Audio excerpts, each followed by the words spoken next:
Hello and welcome to this episode of the Reset Podcast. I'm your host, Lauren Minho. This is part of my 29 Days of Magic series, where I interview an amazing Black woman every single day for Black History Month. And today I am super delighted to have Cindy Baah, who's the founder and CEO of Determined to Educate, on the podcast. She has an amazing story, and it's going to inspire and enlighten you. Take a listen. Hey, Cindy. Hey, how are you? Good, thanks. And you? I'm doing well. I am doing well. Thank you so much for having me. Fantastic. So, as I said, first question, always same, answers always amazing. I'm sure yours would be no different. So, Cindy, what was your first job? My first job was at a supermarket, and that's where I learned the value of customer service and community. So were you a cashier, bagger, or stocker? Cashier, and unfortunately, the other day on the news, I found out that that particular location where I worked just burned down. They had a fire. So it's Oh, funny you asked me wow. that. Yeah, it's in the Bronx, University Avenue.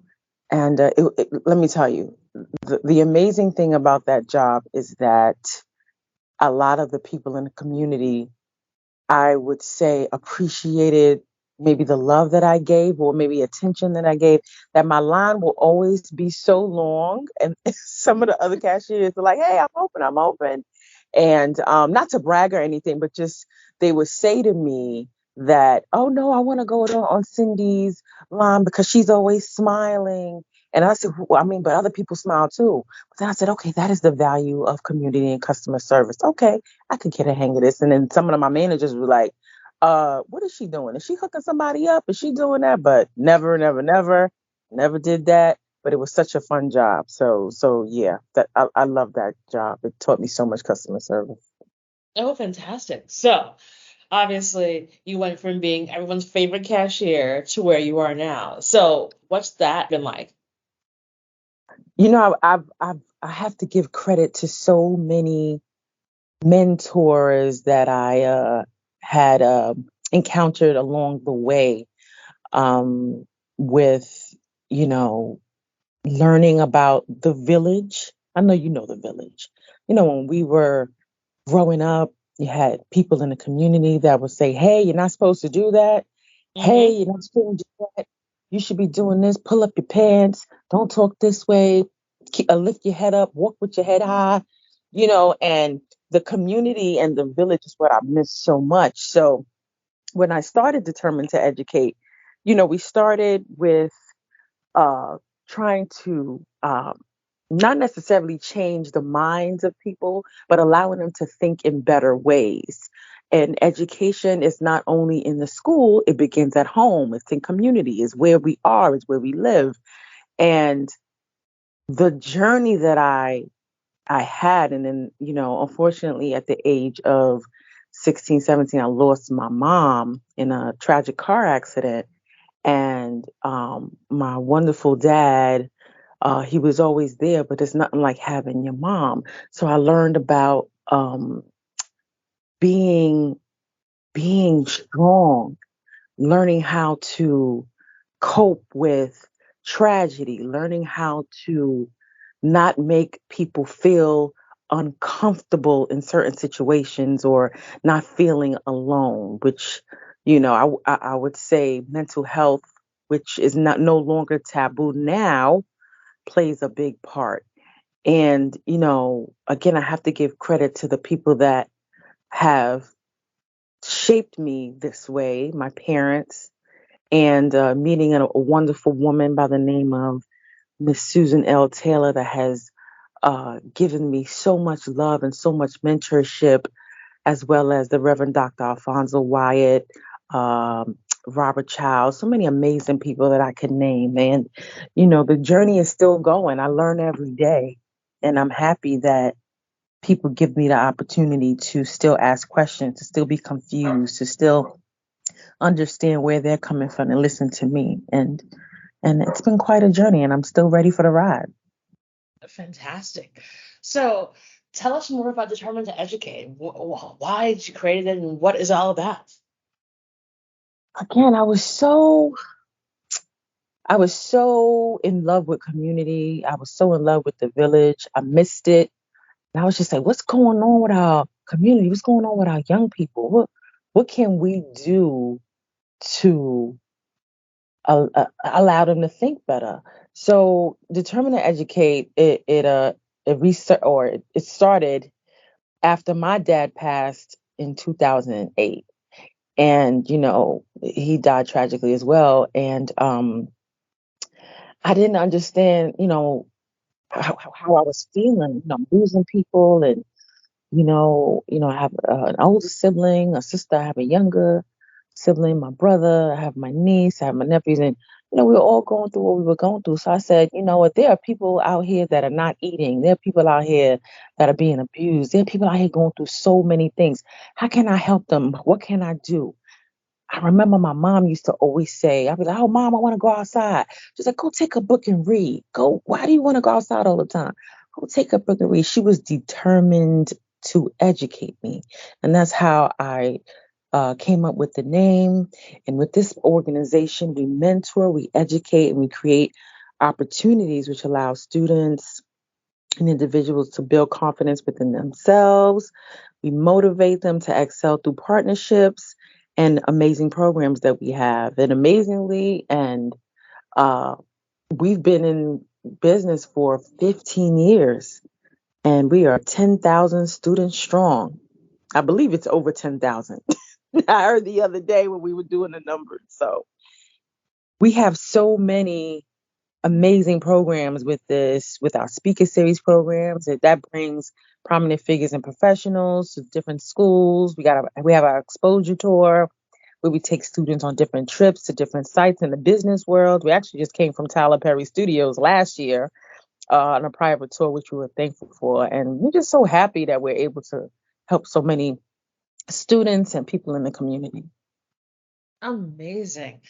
So obviously, working with students has probably been the most enriching thing. What do you think has been like the biggest lesson you've learned in the 10 years of having determined to educate? Listening to the young people. We ask for respect from young people, but sometimes we don't always give it, right? So there's a couple of sessions that we have and that we've had, sorry, that the young people were talking, they were expressing their feelings and expressing different moments in their life. And one young lady came up to me and said that when we were actually starting out in her school, so a couple of her friends were saying, oh, Determined to Educate, they're so cool. This lady, Cindy, this woman, Alicia, they're so nice. And, oh, you got to meet them. She's like, oh, what are they doing? People always come here. What are they doing? And she said she was skeptical, but then she said she realized that we all listen. Like we sit there, we listen to what they have to say. So the biggest lesson to me is listening to our young people, listening to what they have to say, and then coming back with the answer. Answer doesn't have to always be concrete. It could be you also asking a question. Why do you feel this way? Why do you think we should do this? How do you think I should change this? Or, having a conversation, especially with our, more teenagers. Like they don't feel, doing this work, they don't feel that people see them. And that's why so many times we hear that a young person wants to hurt themselves, or mental health comes into play. And us listening to them could be a whole big change in their life. And that's the biggest lesson I have been taken away from with this, and also still learning. Oh, incredible. Because I think that's a thing we forget. Like, okay, we're older, we know everything, and it's like, could you just take a second back and Right, listen? right. And I know there were times when we felt like this. Maybe our parents or our elder adults around us would say something. We'd be like, "Oh my God!" You just felt that you just have to take it. You have to say it. We probably didn't have the courage to you know, communicate in a more effective way. But now our young people, they express themselves once you open that door. You know, you have to also open the door, open your heart to them, no holds barred, no judgment, and listen to what they're saying. You know, and sometimes when I'm looking at the news and I'm like, oh, this young person did this or this happened, or they someone hurt somebody or someone got killed.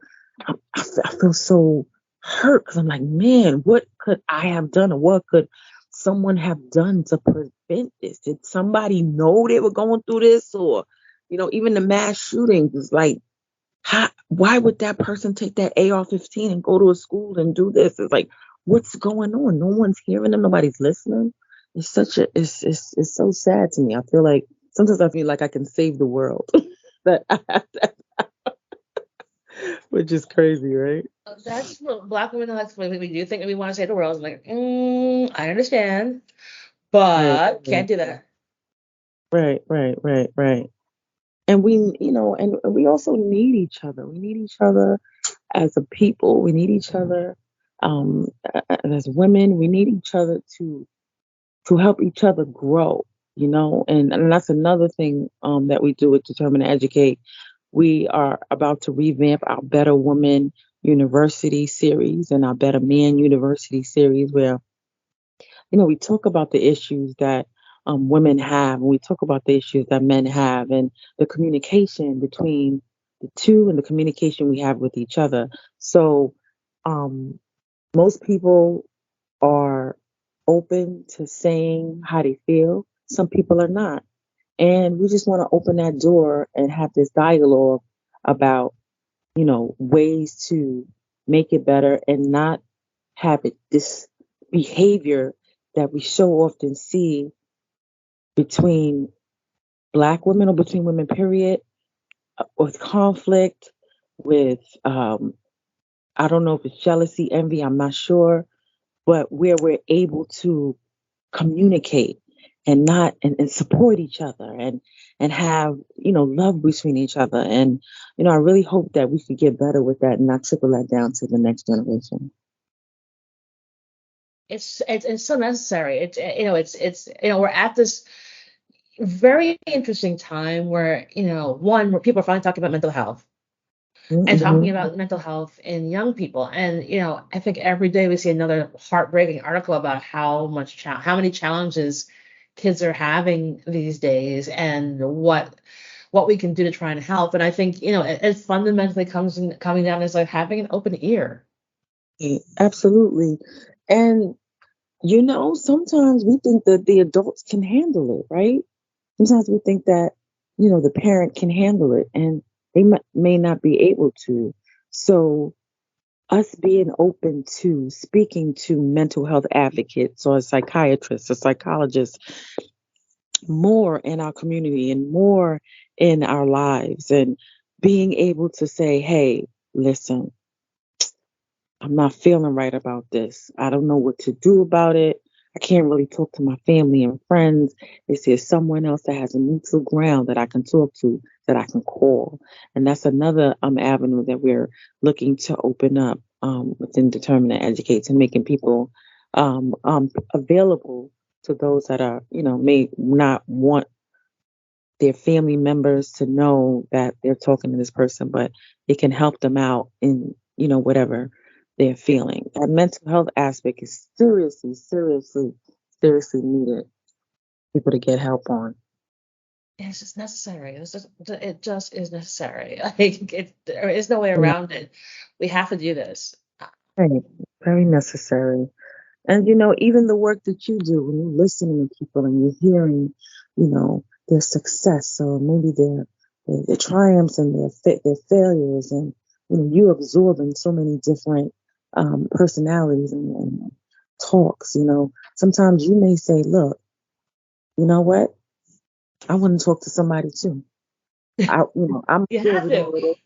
You have to. I listen. I mean, it's funny because someone asks me every day, like, how are you doing So I was like, I have no idea.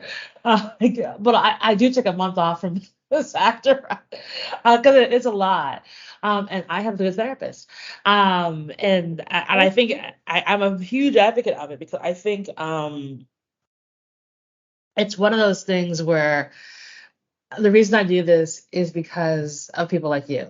And that like you are actually in the trenches doing the work and not enough people know that you exist.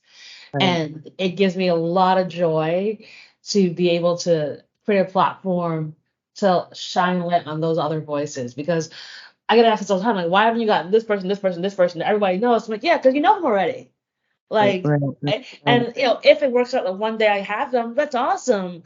But it means much more, and I think the impact will be much more. Is that like we give and celebrate everyone who's doing incredible, important work, and that can be anything.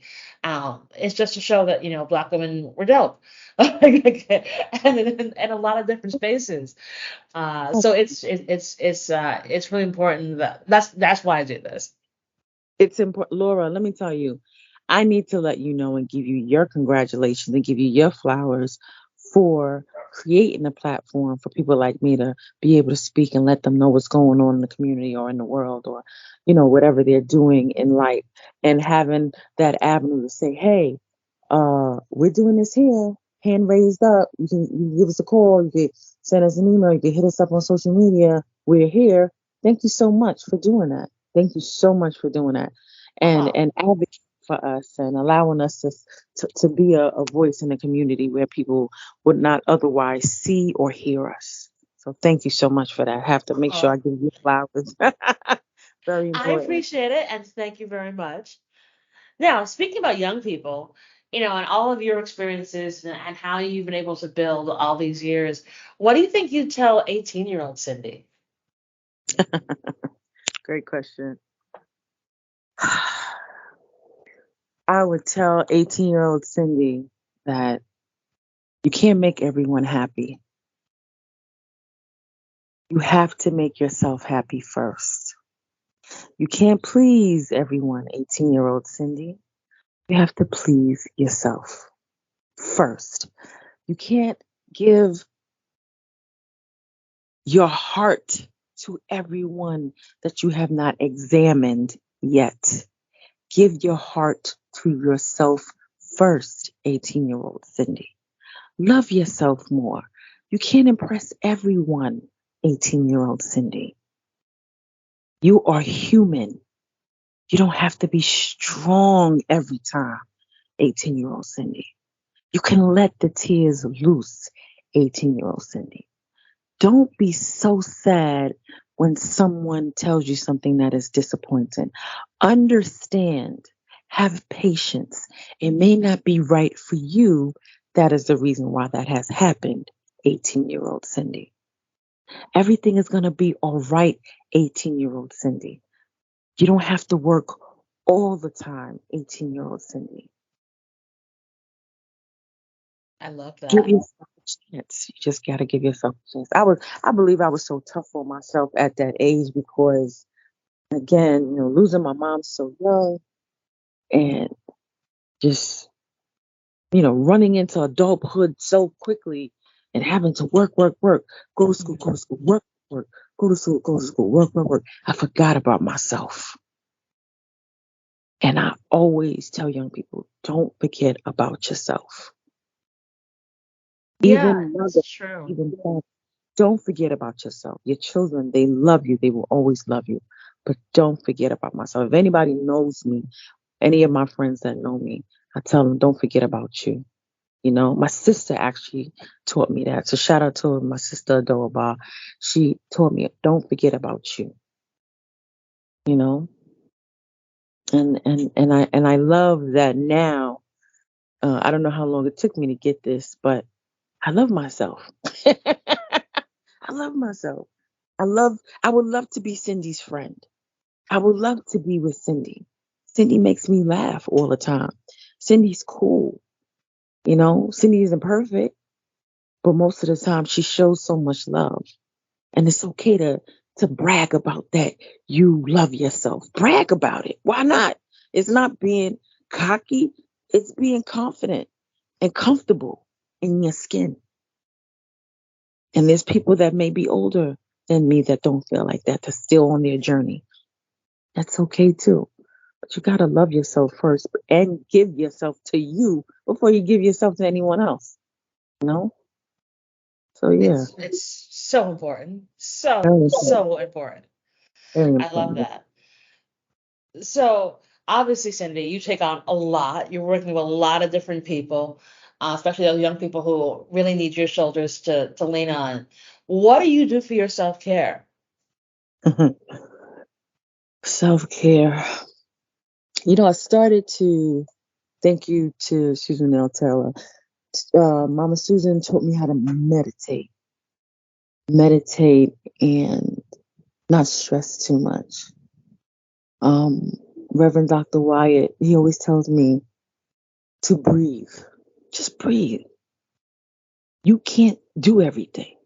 So my self care is to relax, to meditate, you know, Alicia Goodrich, shout out to Alicia Goodrich, who also works with Determined to Educate. She's our director of operations. She's like, I got it. It's all right. We're good. Shout out to James Watson. Um, he's our director of creative services. Does all our websites and everything. He's like, we cool. We good. Don't worry about it. The gala's coming up. We're good. So they're also surrounding myself with people that love me, that want me to be successful. And I want them to be successful. Shout out to Makita Mays Green, SVP of Nickelodeon, for her and her husband Kenny Green. They are board members on our Determined to Educate team, and they also could be out on the phone 1 o'clock in the morning trying to figure something out. And they just say, we got you, Cindy. Having that support, having that love. And, my brother, Donald Baah, like, hey, I got you, Cindy. I got you. Don't worry about it. I got you. Nicole Williams, I got you. I got you. All the people that support us, that having that support system is extremely important. So knowing that I have that support system and I can meditate and I can relax and just sitting there thinking, not trying to stress. That's what I do. Hopefully I answered the question correctly. I was so busy giving shout outs because I'm so happy with all these people that. No, I believe so. I believe you did a great job. I mean, look, it is something like you have to have that, as I told you in the beginning, you have to have that village of people who got your back, who support you. And I think it's a great way of defining self-care because you need the army behind you. And because when you don't, it's like, I'm falling apart, I'm falling apart, I'm falling apart. Oh, So you need it. So and I 100% hear you the young on people that that. even the young people that keep me young, like, the young people that I work with, they keep me moving. They keep me vibing. My niece, Sneyah Baah, they keep me vibing. They keep me moving. My great nephew, my Zayden, my nephew, Joshua, my other nephew, Gavin, like they keep me moving. They keep me, I got to get up. I got to do this. Auntie got to do this. I got to do this. I got to get up. Like they keep me moving. I'm not laying around. I'm happy to do whatever I need to do to make them successful. And the young people we work with to do Determine to Educate. Oh, I got to get these books here. I got to get the speaker to speak to them.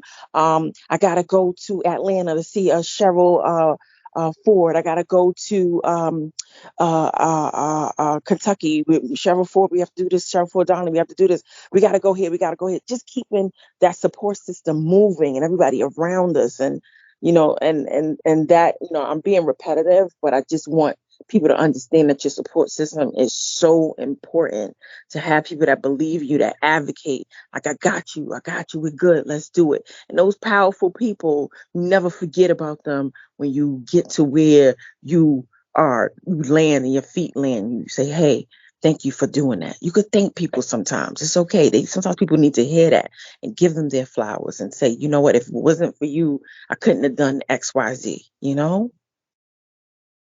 It's true. It's necessary. I think it's so necessary. So I am 100% with you on that as well. So, it's one of those things where, like, obviously you've probably had lots of challenges along the way, but talk to me about a time when you had a challenge, you're like, there's no way I'm figuring it out. And then you did. back to losing my mom. I just didn't know how it was going to go on. I'm like, what do you mean she's gone? What are you talking about? What do you mean? So my mom died in a car accident while on vacation. My parents are originally from Ghana, West Africa. And so people say, they laugh and say, you're the real African American. Oh gosh. Right. So, kids, we were younger. So when I was born here, I was born in Harlem, grew up in the Bronx. You know, I never knew that forever stops, if that makes any sense. I thought Yeah. I had my mom forever. I thought I had my dad forever. So when she passed away, I didn't even know how to process that. And my dad, my brother was young. My sister was 3 years older than me, and everybody was just it was so clouded, and I didn't know what to do. Like my mom, I didn't know what to do. I don't know how God got me out of that, but here I am. And a lot of times I felt alone. And a lot of times I felt like even if someone was around me, a family member, I just felt alone. It was something missing. It was something that I couldn't cope with. It was something I didn't understand. And I would read. I would go upstairs to my uncle's house. Um, Shout out to my uncle Joseph Boache and my cousin Gilda Boache. They would have a magazine called Essence, and I would go upstairs. Sometimes I would go upstairs just to simple fact, just to read the book, and I would read this column called In the Spirit, and In the Spirit was written by Susan L. Taylor. And I would read it all the time, and it would just give me confidence about my skin, about how I looked.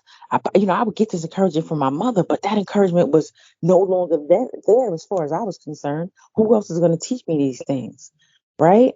So I would I would read that column, and I would read that book, and I would see so many of our people looking so extravagant. Their hair, the way they look, their confidence. And how great is God that full circle, this woman is my mentor now. Like I Mm. saw her, I met her in the magazine. She was my mentor in and from a magazine. And oh my God, I'm getting ready to cry because I couldn't believe it. Her and I are close now. Did I ever think that would happen? No, but she saved me without even knowing it. So many of our young people that watch or maybe uh, idolize certain people or influence people, I would say, they watch what we do. They watch how we work. They watch that.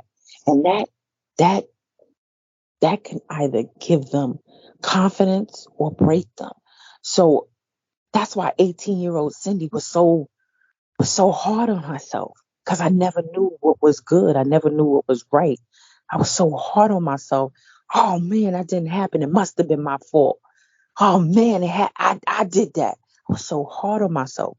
But reading that book, seeing how she moved, watching the Essence Awards or watching different figures on TV, working amazing jobs with um, learning about customer service and community, it allowed me to grow.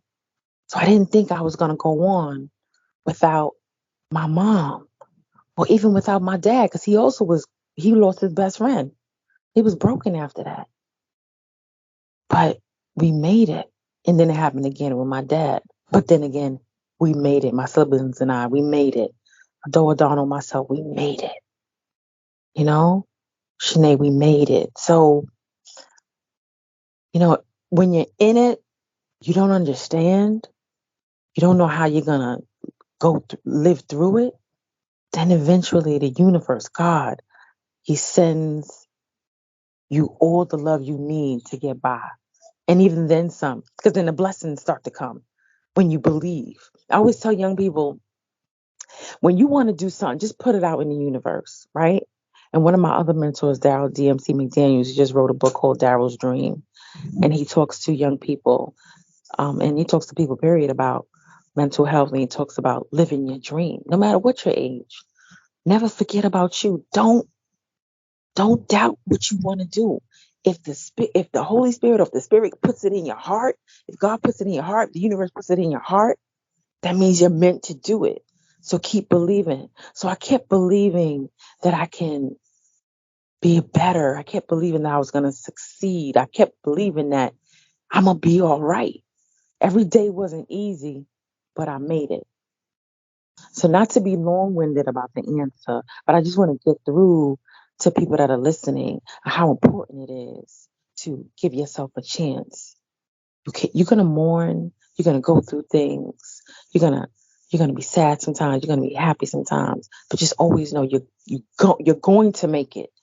I am living full circle about how I made it. I am living in it. I You think it's know. amazing. I think it's such an incredible testimony, and I want to thank you for sharing that because I think sometimes folks need to hear it. They Mm, absolutely need to hear it. mm, Um, and it's so important that folks realize that you get one foot in front of the other. You'll get there, and it's never gonna be a easy role, and it's gonna be challenging in so many different ways. But I agree with you. You can make it. You will make it. We'll make it. We'll make it.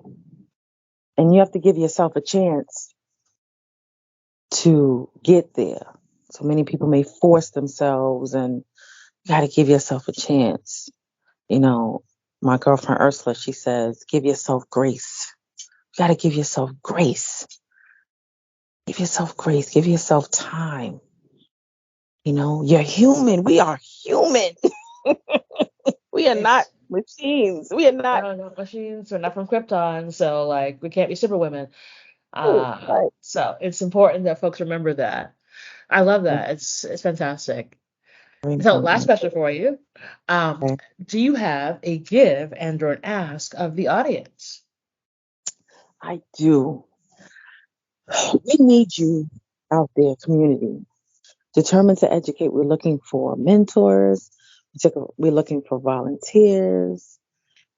We have our 15th annual awards fundraising gala Thursday, November 9th in New York City. It'll be held at 48 Wall Street. Every year we honor amazing people that are giving back to the communities, whether they're famous or they're your next door neighbor.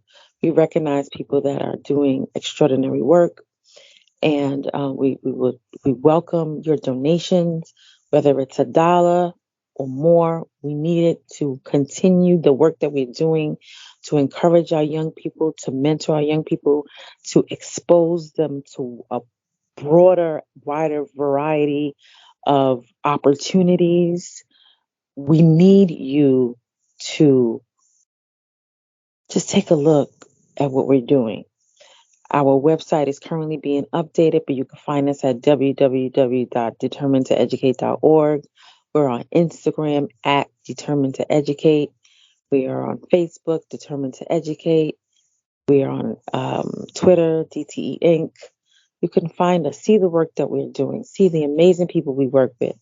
We're very fortunate and grateful to so many of our prominent figures that have supported us through the years. JB Smooth, Daryl DMC McDaniel, Susan Taylor, Omari Hardwick, so many people, Miss Pauletta Washington, amazing people that we've worked with throughout the years. Last year we honored Miss Paula Abdul. She's doing extraordinary work as well, in addition to not only being on American Idol as a judge, she also mentored those people that not only won, but were like in the whole, competition. And, she spoke to our uh, uh, staff and the people that were on our Zoom call about her journey. And we need people to, come out and talk to us. Again, triumphs, tribulations, they all matter because it helped shape you. So if you have a story to tell, you want to volunteer with us, you want to encourage us, you want to send us a shout out, you have the information, and we hope to hear from you. Of course, we're looking for donations. Again, we welcome that. And we just thank you. And thank you, Laura, for, giving me the opportunity to let people know exactly what we're doing and hoping more people will be interested. Our boots are on the ground. We are 15 years strong, and we want to broaden our horizons and be able to touch people even internationally. There's a lot of people in the world that need help, a lot of people that don't have the opportunity to be educated, and we're trying to find ways to help them, and never think that you helping a young person has to be 15 hours a week or 80 hours a week. It can be 2 hours a week. It could be 30 minutes. It could be 5 minutes. That one conversation for 5 minutes could save a child, could save a young person, could save a teenager, even save an adult. Take the time to help our people out. Take the time to help your community out. I am telling you, it'll make a world of a difference because I see it and I see it every day. Laura, thank you so much. I really appreciate it. Cindy, you were such an amazing force. I absolutely love what you're doing. I'm going to put all the details in the show notes for folks to find out more about Determined to Educate and get involved, donate, and be part and help be a part of the ever-growing community. It was an honor to have you on the podcast. Thank you so, so very much for being part of 29 Days of Magic. And it was an honor to speak to you and an honor to be a part of it. Thank you so much for having me. Awesome. And that is our show.